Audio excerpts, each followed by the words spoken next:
Hello guys, കഴുകി വൃത്തിയാക്കിയ 3/4 kilo ചിക്കനിലേക്ക് 1/2 teaspoon എരിവുള്ള മുളക് പൊടി, 3/4 ടീസ്പൂൺ കാശ്മീരി മുളക് പൊടി, 1/2 ടീസ്പൂൺ മല്ലിപ്പൊടി, 1/4 ടീസ്പൂൺ മഞ്ഞൾപ്പൊടി, 1/2 ടീസ്പൂൺ ഗരം മസാലപ്പൊടി, 1/4 ടീസ്പൂൺ പെരുംജീരകത്തിൻ്റെ പൊടി, ആവശ്യത്തിന് ഉപ്പ്, 2 ടീസ്പൂൺ പുളിയില്ലാത്ത കട്ട തൈര്, അല്പം വെളിച്ചെണ്ണ ചേർത്ത് മാരിനേറ്റ് ചെയ്ത് അരമണിക്കൂർ റെസ്റ്റ് ചെയ്യാൻ വെക്കണം.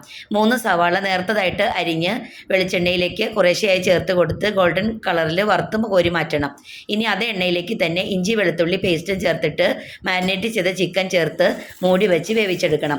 പകുതി വെന്ത് കഴിയുമ്പോൾ വറുത്ത് വെച്ചിട്ടുള്ള സവാള പൊടിച്ച് അതിലേക്ക് ചേർത്ത് കൊടുത്തിട്ട് വീണ്ടും ഇളക്കി യോജിപ്പിച്ച് ആ ചിക്കനിൽ നിന്ന് ഇറങ്ങി വരുന്ന വെള്ളത്തിൽ തന്നെ വേവിച്ചെടുക്കണം.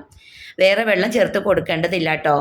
എന്നിട്ട് വെന്ത് കഴിഞ്ഞ് വെള്ളമൊക്കെ വറ്റി വരുമ്പോൾ അതിലേക്ക് 1/4 ടീസ്പൂൺ കുരുമുളകിൻ്റെ പൊടിയും കുറച്ച് കറിവേപ്പിലയും കൂടി തൂളി എടുത്തു കഴിഞ്ഞാൽ അടിപൊളി ചിക്കൻ ചുക്ക നമുക്ക് റെഡിയാക്കി എടുക്കാം.